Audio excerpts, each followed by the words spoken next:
It's the day after Christmas Day. Welcome to HerniaTalk Live. My name is Dr. Shirin Tofi. We are ending 2023 with a bang, our last podcast episode of the year. Welcome to anyone who, I see many of you already participating. Thank you for joining me on this Tuesday. We like to call it HerniaTalk Tuesday. My voice is still not 100%, but it's good enough to talk to you all. My name is Dr. Shirin Tofi. I am your hernia and laparoscopic surgery specialist. You can find me on X, formerly Twitter, and Instagram at HerniaTalk. Many of you are here already on my Facebook page at Dr. Tofi via Facebook Live. Welcome. And also, as you know, this and all other prior episodes will be broadcast on my YouTube channel at HerniaTalk. And as I hope you know, this can be seen not only on my YouTube channel, but you can listen to it as a podcast. So not all of the episodes are yet uploaded as the podcast. We're catching up with the 3, almost 4 years of this HerniaTalk Live. But what I would like for you to do is to at least subscribe and catch up on some earlier episodes. And then here we are. So I spoke to you all last week. It was my first week back from having a voice. And I mean a voice, not only like have a voice in hernias, but like literally have a voice. So we talked about various topics. Many of you had questions. And I thought something very simple we can talk about, just kind of end the year, something very simple and straightforward. And that is to simply discuss the risks and benefits of hernia surgery. As you know, there are various different types of hernias. There are groin hernias, we call those inguinals. There's femoral hernias, obturator hernia, Spigelian hernia. Then there's your typical abdominal wall hernia, which includes umbilical hernia, epigastric hernia, supraumbilical hernias, flank hernias, incisional hernias. There's diastasis recti, which we also talk about. Then there's these weird lumbar ones that are very rare. There's some weird ones down in the pelvis that are very rare, like the sciatic nerve hernia, sciatic notch hernia. So great. What if you have a hernia? Should you have it repaired? And what are the risks and benefits towards repair? So we're going to kind of try and go through that question in as much of a algorithmic kind of simple way as possible. And for those of you who have simple questions regarding that, please just turn in your questions. You can use the chat function or just type it in your Facebook Live, and I'll try and answer it. But here's the story. Someone tells you you have a hernia. Should you have it operate on? And if so, like who's the person, like what should you be considering? So everything is a risk-benefit ratio when it comes to surgery. The risk to the patient needs to be outweighed by the benefit. And basically hernias or any surgery should be performed if the benefit to the patient is higher than the risk to the patient. Usually we do not offer surgery or recommend surgery. You should not really consider a surgery if it's a high-risk operation with a low benefit. That's like buying high and selling low. That's like the worst combination, right? So what you want to do is be very clear with your surgeon and make sure that they are able to provide you with information to help differentiate the risks and benefits to you. Most hernia surgery are elective operations, and therefore the benefit is usually to improve your quality of life. It's not necessarily to save your life. So if you have surgery on an emergency basis, you end up in the emergency room, like we got to take you to surgery immediately. That usually implies that the risk of of not operating is high. You may die, let's say. So in those situations, whatever benefit you get is like your life, right? And so there may be risks with the operation, but if you don't operate, you may die. Now, unless you're very sick to begin with or have a very short life expectancy or very old or feel that undergoing surgery is not worth it, you'd rather die. And there are patients like that. Unfortunately, there are patients that death is actually maybe an outcome that they would prefer rather than, let's say, undergoing a very high risk operation and being stuck on a life support or having a very, very poor quality of life afterwards. I'll give you an example. If you have a patient, let's say with end stage cancer, right? Like they have 3 months to live, they have tumor everywhere. That's a really, really sad situation. You don't want to offer hernia surgery to them. That's not going to kind of benefit them. You prefer that they spend the last several months of their life at home maybe or with their loved ones and not in a hospital trying to recover. Another example would be someone who has, let's say, ALS, right? Lou Gehrig's disease, very debilitating, slowly progressing neurological disorder where you start to kind of lose different functions. You eventually lose the function to breathe, and then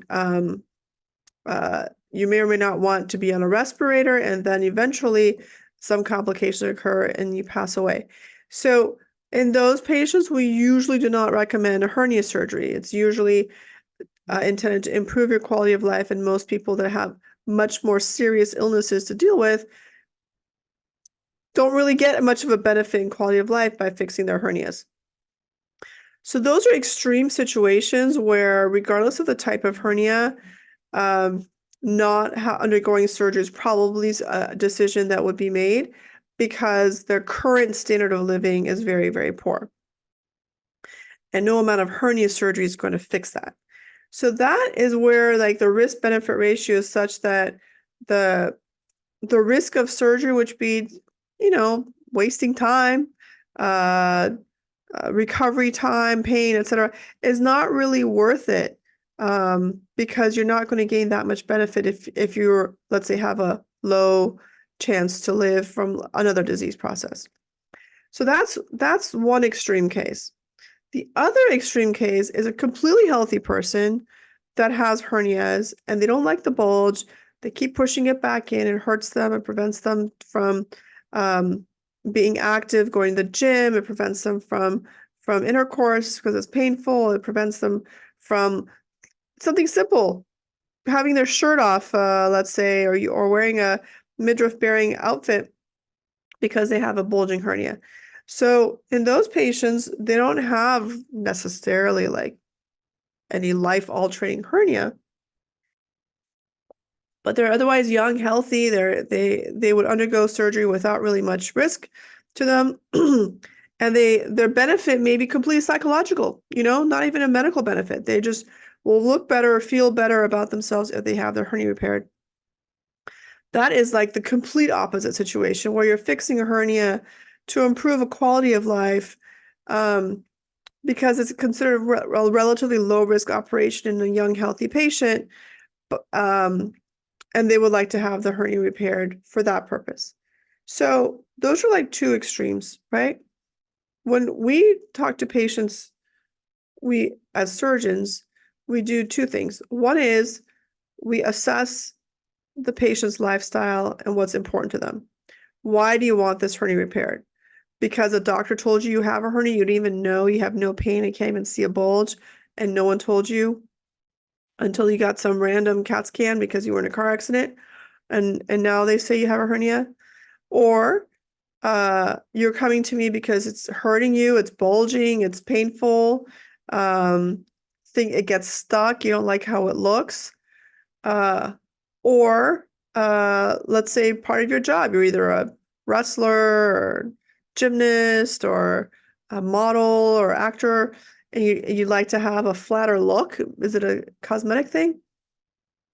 So first we determine the goals of the operation.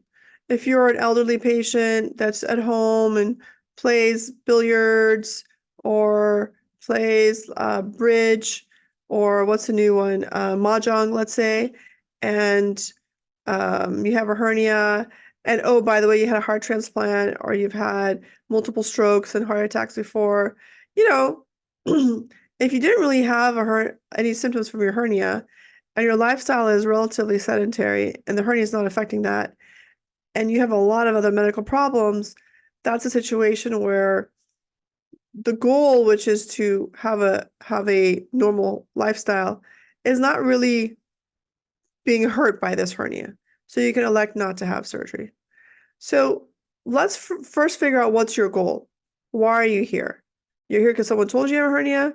You're here because you see a hernia. You're here because your hernia bothers you and hurts you. You're here because you're disabled from your hernia, right? So those are all different. Then the question, so that's two things. Then the second question is, what is the implication of repairing the hernia, right? Am I saving your life from hernia by repairing your hernia? In some situations, that's exactly what happens. So let's say you have a femoral hernia. We know that if a femoral hernia ends up in the emergency room, 5% of those patients will die. 5%. In our world, that's a very large number. That means 1 out of 20 patients that end up in the emergency room with a femoral hernia will die. What do they die of? Sepsis, infections, bowel obstructions, and so on. So repairing a femoral hernia is a life-saving operation, right? Now, how many of those patients with femoral hernias end up in the emergency room? That number is not as clear, but it's a fair number. So that's the situation with femoral hernia. Femoral hernias, if left untreated, are at risk of causing complications, and there is a significant death rate associated with that complication. And what is a femoral hernia? Those are hernias in the groin, way down in the groin. Like the pain is not in the groin, the pain is like down to the groin crease or lower, like upper thigh area. Those are uncommon. They're almost they're commonly in females, less likely males, and they're just uncommon in general. So when you see a femoral hernia or when a surgeon sees a femoral hernia, usually we recommend surgery. Now, if you're very elderly and in a nursing home and have dementia, then I'm not really saving a life by putting you under surgery, because the surgery itself may kill you, right? So that's not usually the situation. The situation is someone, let's say my age or younger or slightly older, that's otherwise kind of active, that has a femoral hernia. That femoral hernia should be fixed because you're saving a future complication and the future risk for organ damage and death. So femoral hernia is one of very few, maybe the only, primary hernia where repairing it is actually saving your life, okay? So therefore, in most situations, the risk-benefit ratio favors repairing femoral hernias. That's not true of almost every other hernia. So if you have any other hernia that causes pain, etc., for which you've never had to go to the hospital for it, repairing the hernia will improve your quality of life, maybe, but it doesn't necessarily mean we're saving your life. The exception is when you already have shown a complication from the hernia, like an intestinal obstruction.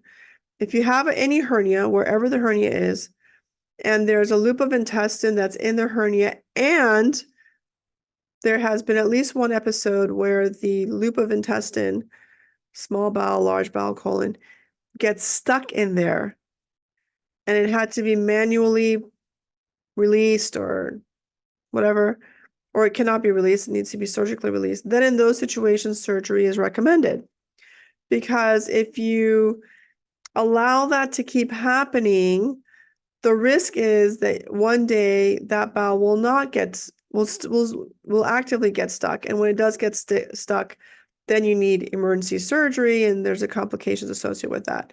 So if we can prevent you from having an uncontrolled emergency surgery and instead deal with it while you're still doing well, then that benefit is that we're preventing you from having a complication. And so that's usually a situation.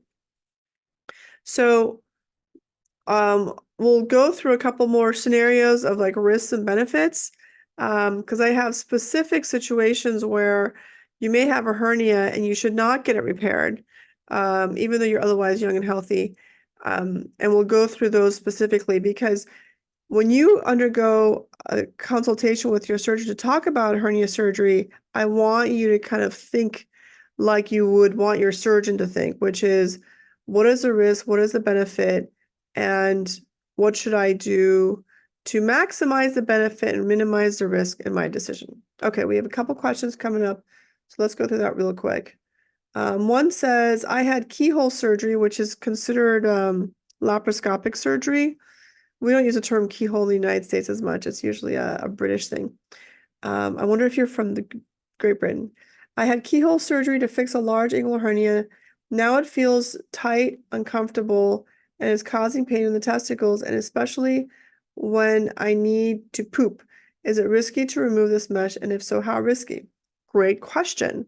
So this isn't, we're not talking any longer in this situation about a primary inguinal hernia. This is a revisional case. So revisional operations are always riskier than the first operation. I'll just put you that, because we're dealing with scar tissue. There may be mesh involved. There may be organs stuck to the area. There may be nerves stuck to the area. So revisional surgery, which means you're doing an operation after you've already had an operation, is always riskier than the first operation, number one. Number two, the question is, how much problems is this giving you?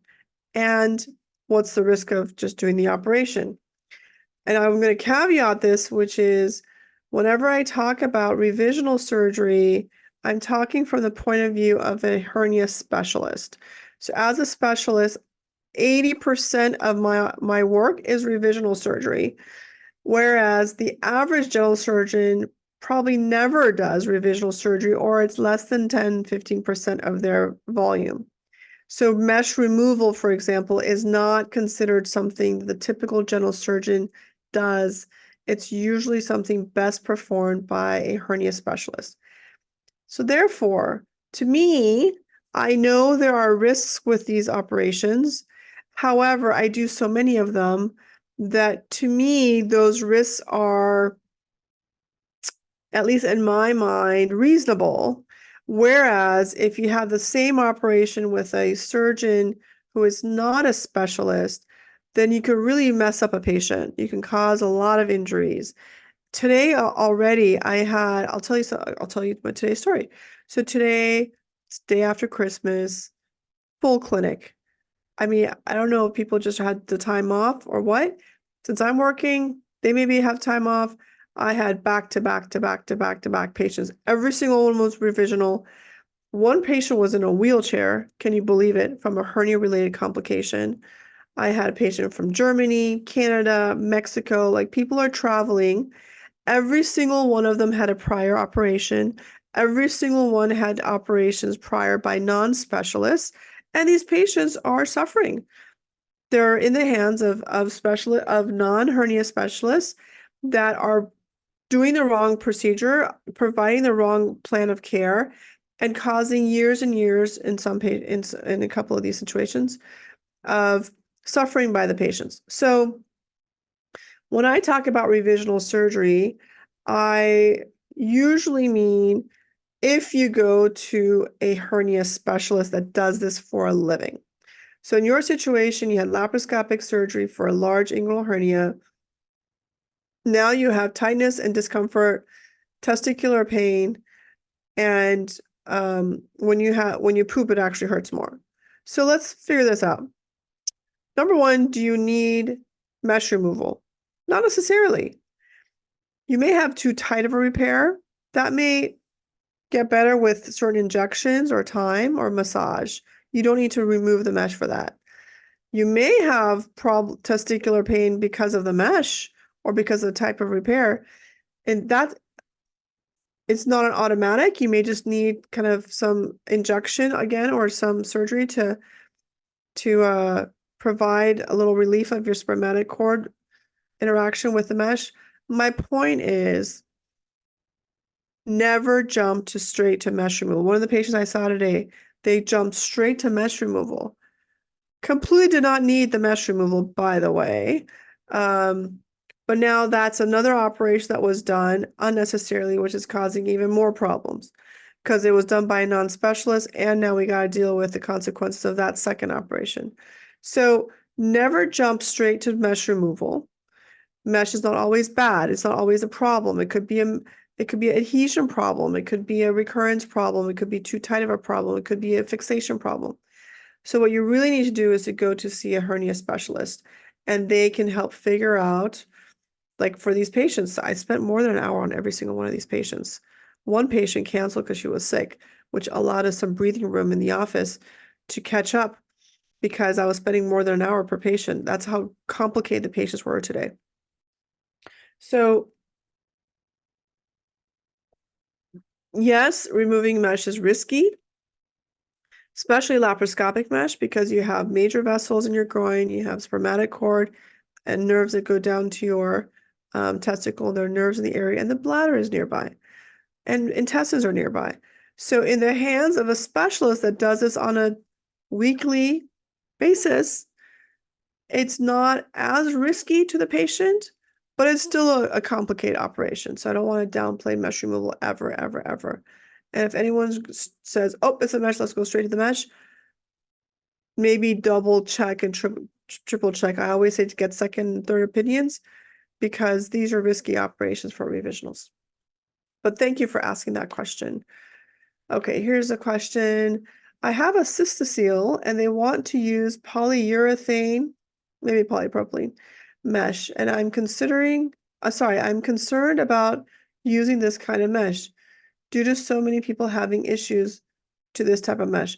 Well, you do have multiple mesh options, and we don't usually use polyurethane, but there's polypropylene mesh, polyester mesh, there's biological meshes, there's hybrid meshes. I personally prefer for cystoceles that hybrid meshes be used. There's a least amount of synthetic product in the area.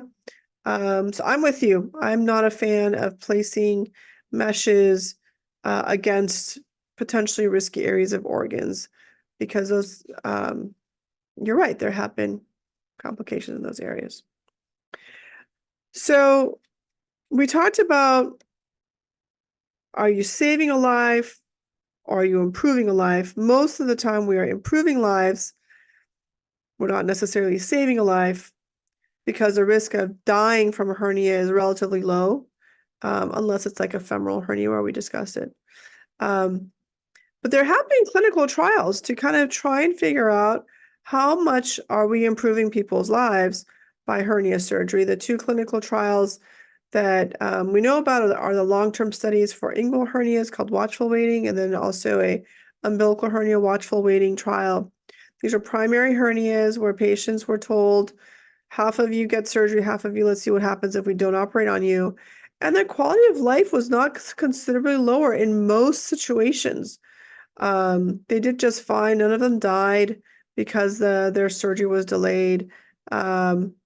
So that's kind of the data that I go with.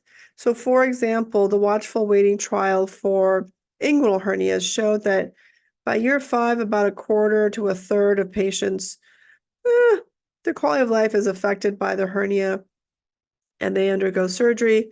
And then between years 5 and 10, about 2/3 to 70% of patients end up having hernia surgery because their quality of life is reduced. They feel they're tired of having that hernia and the bulging, and they just want to have surgery. However, the people that ended up not there's about almost a third of patients that ended up not having surgery even at 10 years out. They were doing fine. And also the people who waited 5 or 10 years did not have any poor outcome. They didn't die because of it. So my personal thought is I don't offer surgery to every single patient. If you have virtually no symptoms and are perfectly happy having a hernia, whether it's bulging or not, then let's not repair it until it starts getting bigger or you have symptoms. Why? Because up to a third of patients at year 10 years don't need surgery. So why should I operate on, let's say, 100% of patients when only about 60 to 70% needed it? That means potentially other people did not need it. So that's the way I think about it. A lot of surgeons don't think about it like that. They actually think the reverse. They say, quote, most patients end up needing surgery, so I might as well do the surgery now while they're healthy. Well, that was an interesting thought, except that they weren't unhealthy when they eventually needed their surgery, and they weren't like dying from surgery or anything. In one of the trials in the UK, a patient had a stroke. I think maybe one had a heart attack while waiting for surgery. But that doesn't mean that fixing the hernia would have changed that situation, or they didn't even need hernia surgery afterwards. So I'm not part of that bandwagon that says, oh, you're gonna get a hernia anyway, let's just do it now. I say kind of wait. Unless the patient wants it, but I would never be the one that pushes it. Thank you for your time. You're welcome. I have nothing else to do on a day after Christmas Day. Actually, I do. I have so many notes to write because the patients were so complicated today. And I have to I took a lot of notes, but my dad was a very famous writer. So I was raised to be like ultra sensitive to writing. And so my notes are a little bit OCD, and it's very difficult to write really comprehensive notes in a short period of time. It takes some time. Okay, next question. In addition to recurrence of inguinal hernia, what are the other causes of post-operative pain, both with an open tissue repair and a laparoscopic mesh repair? Can you discuss some of the mechanisms and pathology that could be causes of pain that someone like you would need to sort out? Yes, so for both laparoscopic, robotic, and open inguinal hernias with or without mesh, you can get cause of pain or recurrence, nerve entrapment, neuroma, nerve injury, spermatic cord injury causing testicular pain, infection, inflammation from the mesh. Those are like the top 5. Or like a folding up, like a mechanical problem, folding up of the mesh, we call meshoma. So those are the top causes. And the question is, if you present to me with an inguinal hernia repair, let's say, and chronic pain, which of these 5 do you have? You could have more than one. Like one of the patients today, she has probably neuroma, and she has a recurrence. So those 2. Another patient, she has a recurrence only, and no nerve problems, and she doesn't even have mesh. So those are kind of the situations that we need to figure out. Infections, fortunately, are uncommon, but you should always consider it in your differential. Mesh reaction and inflammation, unfortunately, very uncommon, but it should be considered in your differential. Here's another question. What test will show mesh and a mesh plug used for left inguinal hernia surgery 8 years ago? I've had horrible pain since day 1, and the pain is moving into my pubic bone. Can the mesh and plug move? So a mesh plug and patch will be shown on all imaging, ultrasound, CT scan, and MRI. The best study is an MRI, but not everyone can tolerate an MRI. But an MRI very nicely delineates the mesh from all the other structures, including fat and muscle, because it looks different. CAT scan, they all look the same, but you can still tell if there's a mesh plug and what it's close to. And a really good ultrasound can also show it to you. Going back to the watchful waiting, there was one interesting study that looked specifically at really large hernias. So we don't talk too much about really large hernias here. It's not that common, fortunately, but every so often someone has a huge hernia. So 4 inches or wider, like 9 centimeters or greater. And those are very difficult to repair, should only be repaired by hernia centers or of excellence or hernia specialists, because those require not just You need good surgeon, you know your techniques, you need to have good perioperative care during surgery, during anesthesia, and also afterwards on the ward, and so on. So there's a great study. By the way, we discussed all of these in my Hernia Talk live show when I had my guest on, Dr. Robert Fitzgibbons. He was a primary author for all these studies I'm talking about with regard to watchful waiting. And we kind of, it was kind of nice having like the actual author of the main article, because they have so much more insight. They know their data better than anyone else. And everything that's published is not necessarily all the data that they have. So it was great because we talked about watchful waiting for the groin hernias, umbilical hernias, and he also did one study which looked at really big hernias. And interestingly, in hernias 9 centimeter or wider, these are ventral abdominal wall hernias that are really wide, which cause a lot of deformity and usually gets in the way, and it's hard to walk, and you got to wear a binder, and then the binder doesn't fit, and you can't bend to tie your shoelaces, for example. So in patients with hernias 9 centimeters or wider, surgery is actually recommended, and watchful waiting is not recommended because there's a dramatic improvement in the quality of life of people. Again, this is usually revisional operations done by hernia specialists. There's a dramatic improvement in quality of life if you repair a 9 centimeter or larger abdominal wall hernia. So, unlike groin hernias and umbilical hernias, where watchful waiting is considered safe, number one, and a valid choice, for major hernias, 9 centimeters or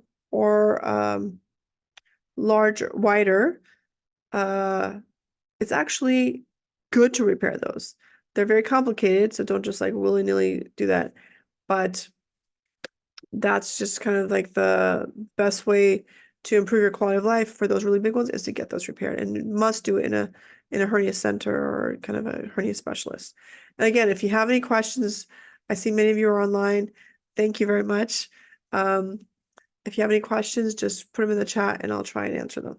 Okay, so I wanted to talk to you about specific types of situations you may be in and how to consider the risk benefit of surgery. So number one is a pregnant lady. So in most women who are pregnant, a hernia will not cause a problem. I'm a hernia specialist. I have yet to need to operate on anyone who's actively pregnant. It's just not a thing. You can have pain from hernias, but you don't need emergency surgery typically during pregnancy. So if you have a hernia and you're pregnant, the benefit of fixing a hernia is not usually there during pregnancy, right? Unless you have a life-threatening problem like there's bowel stuck, which never happens. But both for belly button hernias and in the groin, during pregnancy, we tend not to operate. So the risk of surgery is just too much during especially elective surgery during pregnancy. Now, what about after pregnancy? So for the belly button, the risk of operating is outweighed by the benefits if you're still planning on having more kids. So if you're pregnant and you have a belly button hernia, do not get that belly button hernia fixed if it's not bothering you until you're done with all your pregnancies. Because what can happen is you're going to go to your doctor. Let's say you're 26 years old, you've had a kid. You go to your doctor, you're like, I got this outy belly button. I don't like the way it looks. They're going to fix it. Then you're going to get pregnant again, and it's going to tear. I think more than 40% risk, I understand. And then now you have a bigger hernia. Whereas if you just left it alone, that hernia would have just kind of stayed the way it was. And then when you're done with pregnancy and done with breastfeeding and 3 months to 2 years have gone by, then you can consider a repair. Now you have healthy tissue that you can close, that'll hold the sutures, that won't recur, that won't bust open. And that's what I recommend for pregnancy. So if you're pregnant or plan to be pregnant, or were recently pregnant, and you have a belly button hernia, do not get it fixed if it doesn't significantly bother you until you're done with pregnancies. That's where the risk benefit ratio is there, right? It's a really low risk operation, but it's high risk for recurrence if you have another pregnancy. So the benefit is not there as much. Now, if you have a lot of pain and it bothers you, then that's important detail. Now, what if you have cancer? So patients with cancer should focus on treatment of the cancer and not get hernias repaired. For sure, not during the treatment of your cancer. So most patients do not need hernia repairs while they're undergoing whatever it is, radiation, chemo, sorry, with one exception, and that is if you're undergoing radiation therapy and for whatever reason the hernia is complicating the radiation, right? The hernia is like in the middle of the radiation. Then in that situation, we do recommend the hernia to be repaired so you can get your radiation. But if you have cancer, we recommend focus on the cancer, deal with the hernia later on. Do not kind of complicate your cancer operation by also doing a hernia repair. Also, if you have widely metastatic cancer, the focus should be on treating or evaluating or handling your metastatic cancer. And that could be maybe radiation, most likely it will involve chemotherapy, or maybe you're in hospice and you prefer not to have any further operations. In that situation, there's no major benefit in fixing a hernia. Yeah, you may have a hernia. So what, right? We just discussed it's okay to have hernias. People tend not to die from hernias. Okay, what if you want to have a tummy tuck or other plastic or liposuction? So people that need to go liposuction, we don't like them to do liposuction around hernias because they can accidentally like rupture the hernia and even cause more damage. So we like to have the hernias repaired. Oftentimes they go in and do it at the time of the hernia repair. Sorry, of the liposuction, or we can stage it, do the hernia repair and then do liposuction later. For tummy tucks, that's a question of what you should get done. Usually, if you have a known hernia and you want to have a tummy tuck, if it's a groin hernia, I like to repair those before the tummy tuck. If it's a belly button hernia, it can be repaired at the same time as a tummy tuck. But what if you've had a tummy tuck already and then you get a hernia? Well, this is something you should discuss with your surgeon. I saw a patient today. She had a tummy tuck. Her surgeon used a different scar than her tummy tuck. I tell my residents, listen, patients didn't go get tummy tucks because they had to. This was an elective operation, and obviously they wanted, part of the reason to do it was to look better. So if they spent thousands and thousands of dollars to look better and have a beautiful belly button and a well-healed scar, respect that. And if you need to fix anything, laparoscopy, hernia surgery, whatever, respect the fact that they've had a tummy tuck. What does that mean? Number one, put your scars in their scars. Don't give them new scars. They paid thousands of dollars not to have any more scars that are visible. So why would you add another scar? Literally, this is what the surgeon did. So now she has an extra scar right next to her tummy tuck scar, which just boggles my mind. Like, why not just use a tummy tuck scar? It's literally right there. So have that discussion with your surgeon, like where your scar is going to be.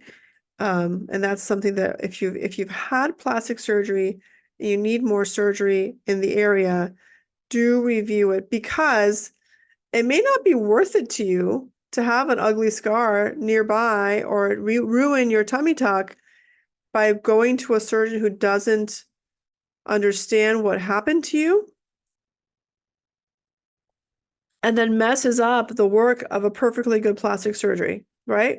So I'm going to spend a lot of time on this with a plastic surgeon in the coming months, because it really irritates me when I see people that don't respect plastic surgery and what was done to a patient and just do their thing like it's the same, like they treat a 300-pound male and a 90-pound female and a woman with a tummy tuck and a male without a tummy tuck the same exact way. You just should not. That's a very different anatomy and different scar positioning. You got to change what you're doing because you have to respect what was done to them before. It just doesn't make sense to me. That's what bothers me the most is these surgeons that end up not thinking about what was done to the patient and do their own thing the way they always quote, we always do it this way. And now you have someone with a messed up tummy tuck. Anyway, so therefore, is it worth it to have some surgery? So let's say you had a tummy tuck, and usually that implies that your belly button, you have a new belly button scar. That is a very important part of the tummy tuck, and the healing of the belly button is really, really important. If you have a hernia now in that belly button, make sure the surgeon that's planning on fixing that hernia understands the blood flow associated with the belly button after a tummy tuck, because you could lose the the blood flow to your belly button skin and lose your belly button because you underwent umbilical hernia surgery by someone who didn't understand that. Same for the groin. If you're having umbilical or inguinal hernia surgery, make sure you review where your scars will be in relationship to your tummy tuck. Because if you don't, the type of surgery they do may mess up your tummy tuck. I just want to put that out there. Here's another question. How does a specialist like you balance the increased risk of more pain being created by another surgery in a patient experiencing postoperative pain from a recurrent hernia repair? How can you approach going through non-virgin tissue planes to ensure more pain is the result of the new surgery? Okay, so first of all, I have confidence in my skills. And I very much do like a analysis, almost like a forensics of what was done prior to help identify what was done well, what wasn't done well, what was the weakest link, and learn from that. I believe that as a surgeon, the daintier you are, the less tissue trauma you caused as part of the operation, the better the outcome.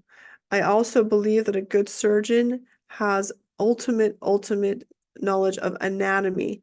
So you're not just going in there mucking around. I see so many surgeons, especially in the groin, have no idea what they're doing. In fact, there was a New York Times article, I'm going to say last month, maybe 2 months ago, where they literally showed that surgeons are causing damage doing abdominal wall reconstruction because they watched it on YouTube or they maybe took a class or saw it in a conference, but they don't understand anatomy. And so they go into these operations not knowing what they're doing. Oh, it's easy. It's just a hernia repair, right? We're just going to cut here and I'll just fix it. And I've had doctors say that to me, literally. And I'm like, please do not do this operation because you've never done it before and you can cause damage. But when you're having major abdominal wall reconstruction and you don't understand anatomy, you don't understand blood flow, you can cause a lot of damage. So yes, as a specialist, I operate on revisional stuff. Sometimes that means going through a lot of scar tissue and not knowing where the nerves are and potentially causing damage myself. But slow, dainty skills. Sometimes I use these magnifying surgical glasses that we have for microscopic surgery. Sometimes we use a microscope. And then, or sometimes we just operate in a more virgin plane if possible. My point is, just because the patient has pain doesn't mean the operation I am doing is going to cause more pain. In fact, not to toot my own horn, but sometimes the patients are so traumatized by their multiple other operations because of swelling and bruising and chronic pain, etc. Then I come into the picture, I redo everything, and they don't have that much swelling. They don't have that much bruising. They're in their mind, they're thinking this is going to be the worst operation ever. And they come out and it's not that bad. So I don't know how to explain it, but Just because the patient is experiencing pain doesn't mean revising that repair is going to cause more pain. It all has to do with anatomy and surgical technique, and it's super, super important that your surgeon is gifted in those kind of things. Okay. Let's see. We talked about patients with cancer. Oh, let's talk about patients. We talked about pregnant patients, plastic surgery patients. Let's talk about patients with autoimmune diseases. So there are patients that have rheumatoid arthritis, lupus, and other autoimmune disorders, and some of them are actually on immune suppression. So it's very important that that disease process is taken into consideration when planning for hernia surgery. First of all, can you use mesh? Second of all, should you stop their medication, or can you stop their medication for the immunity? And third, how am I going to improve this person's quality of life? Now, let's say they need to use a walker and they can't use the walker because their hernia hurts. Well, I'm going to improve their quality of life if I can fix that hernia. But what technique do I use? I should use a technique where they need to have the least amount of inflammation and the least amount of healing necessary. And so patients with autoimmune disorders I treat very, very daintily, because they have a lot of potential for A, infection, B, not healing very well, C, having recurrences, and D, chronic pain, especially mesh-related problems. So when you're talking to your doctor, make sure if you have an autoimmune disorder, they understand not only that you have an autoimmune disorder, but ask the surgeon, how do you think that autoimmune disorder will affect your decision-making about what type of operation you recommend for me, and also what risks that I may have different than the average patient. And that discussion hopefully will help kind of massage the surgeon into thinking more about your risk factors, and therefore better analyzing the risk-benefit ratio for your hernia surgery. Here's another question. If a patient has pain after surgery you perform, are you so confident in your skill and the success of your surgery that the next step in managing the pain following surgery you perform is automatic referral to a pain management specialist? No. No. First of all, not every complication after surgery requires pain management specialist. In fact, most do not. So the question is, why is the patient in pain? Is there nerve entrapment? Just go through the same thing: nerve entrapment, hernia recurrence, meschoma, mesh-related complication, nerve problem, and so on, right? Those 5. So you get imaging, you do nerve blocks. And so I do all those myself because I want to learn from the nerve block. When I do, immediately within minutes, I will know if the pain helped or not. Massaging, like there's a lot that can be done. And I'm not claiming that I'm free from complications. Do not take that wrong. I have complications because anyone who operates will have a complication. But I feel confident that even if I have a complication, I am skilled enough to know how to work it up and help figure out what that complication is and address it. Whereas surgeons who are not hernia specialists do not have that knowledge base and automatically refer to a pain management specialist. I hate that. I say refer to hernia specialists and have the hernia specialists figure it out, because most pain management specialists have no idea how a hernia is repaired or how to treat pain from a hernia. They think everything is a nerve, and they're going to do nerve blocks, and they're going to do nerve ablation, and they're going to give you a spinal stimulator. That is not the treatment for the majority of patients who have pain after hernia repair. All right, don't get me started. I'm getting tired of this automatic pain management BS. I don't like it. How do you personally feel about using Botox for muscle paralysis approximately 6 weeks before a large abdominal wall incisional hernia repair? Oh, very good. Very, very good. First of all, it shouldn't be 6 weeks. It should be 3 to 4 weeks. So if you have a very large abdominal wall, number one, and a large amount of your intestinal content is pushing out, and your muscles are pulled back, shrunken, shortened, then Botox can loosen those muscles. And over the span of 3, peaking at 4 weeks after that, those muscles will stretch out.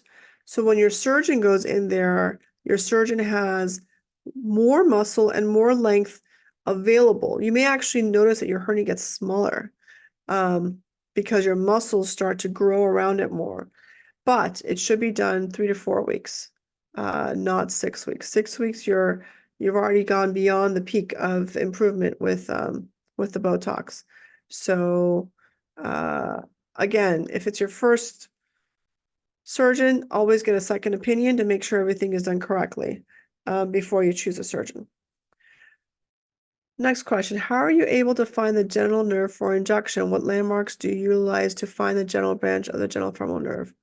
So it depends on the operation that was performed and where I think the genital nerve has been injured, but I prefer to always block the nerve upstream, that means closer to the brain, than where it's been injured. So usually I do my genital nerve blocks in the retroperitoneal space. So I use ultrasound to identify the genital femoral nerve, which would be where? It would be deep to the inguinal ligament iliopubic tract and lateral to the vessels. So I find the vessels and I go lateral to it and go retroperitoneal. That's how I do my genital femoral nerve blocks. Most pain doctors do not do that, and they do it anteriorly when it's already beyond the area of where it's been injured, and I don't think it's as helpful, both diagnostically and therapeutically.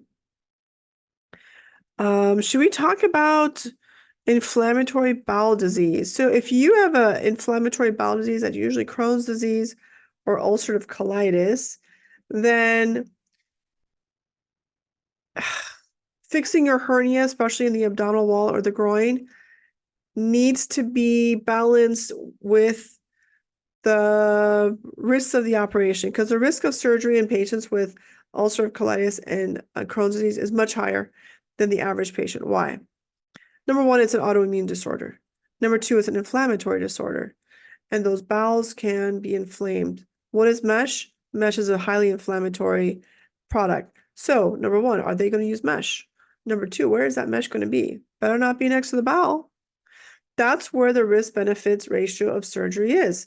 The decision-making by the surgeon may or may not increase your risk for the operation. So if you have Crohn's or ulcerative colitis, which are both autoimmune inflammatory disorders, then number one, you should see what's the surgical technique. How are you going to prevent a flare of my IBD? How, Dr. Surgeon, are you going to prevent the mesh from causing any adhesions or erosions or fistulas with my intestines?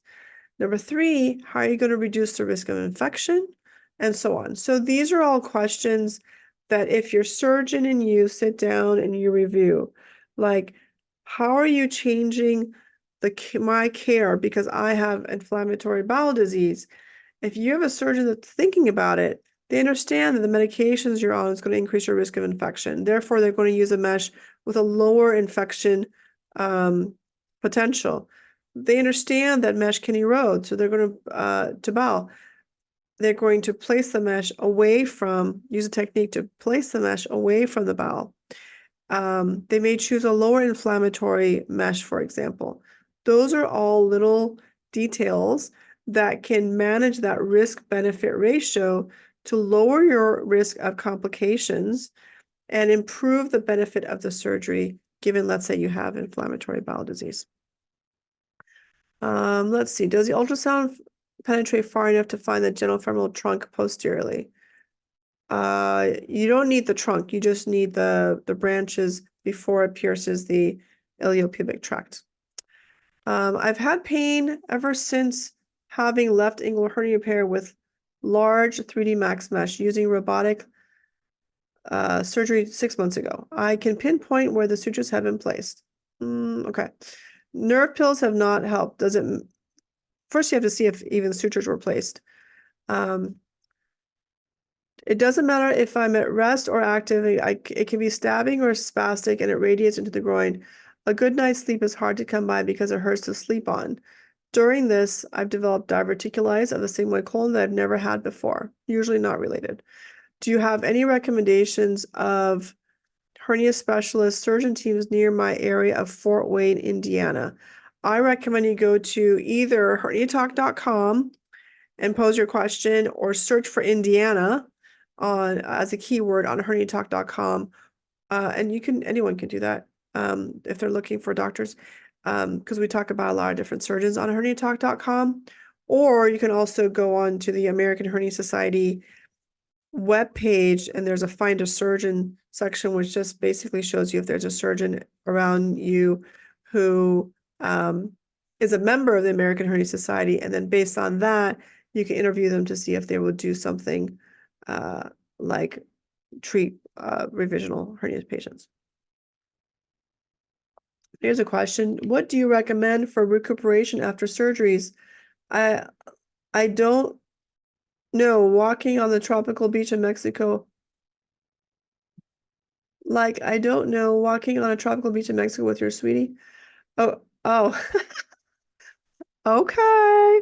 Well, I do recommend walking on the beach with your sweetie, especially if the sweetie that I know about. But yeah, so recuperation after surgery, do not gain weight, number one. Increase the activity level, especially of your core, strengthen your core. That includes weightlifting, walking is good, cycling, yoga, Pilates, sit-ups, and so on. So those are all activities that improve your core strength. Do not use nicotine. Prevent any coughing and treat any constipation. But walking on the beach is actually really good because it's hard to walk on the beach. You know what I mean? So I would say that it takes a lot of core and muscles to literally walk on the sand. Living in Southern California, I do that a lot. And I love walking on the beach, but it is a workout to walk on the beach. Let's see. All right, so just to summarize, I know that you're going to have a situation where you're going to see your surgeon and they're going to talk about laparoscopic, robotic, open surgeries, mesh surgery, non-mesh surgery, general anesthesia, IV sedation, or any combination of those three factors. Do a good job of reviewing what are the risks of each of those and what's the benefit to you. Why would you choose one versus the other? Does it make a difference? Is it because one will make you look better? One will give you shorter recovery time? One has less pain?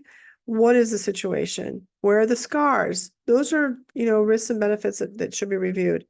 And I'm hopeful that some of the questions here get you thinking and also gets you more engaged with your surgeon.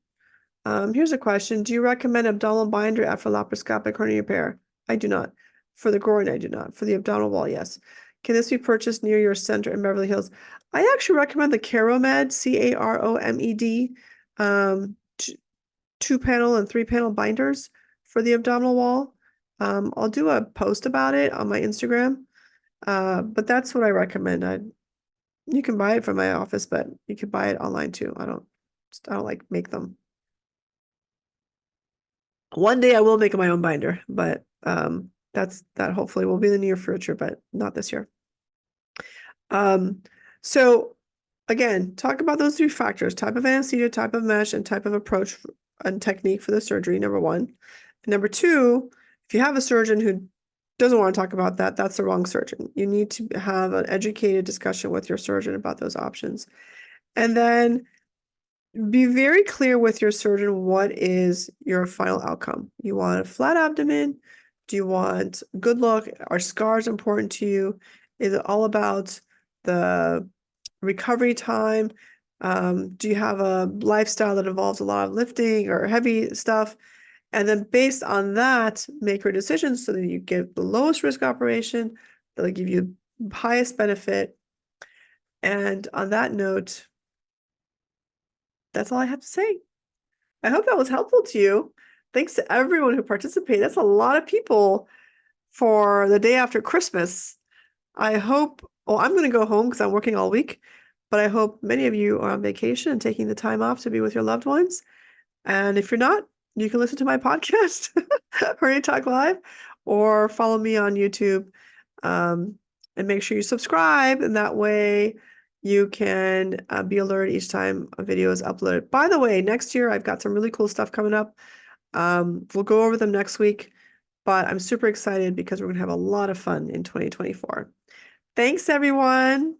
See you next week.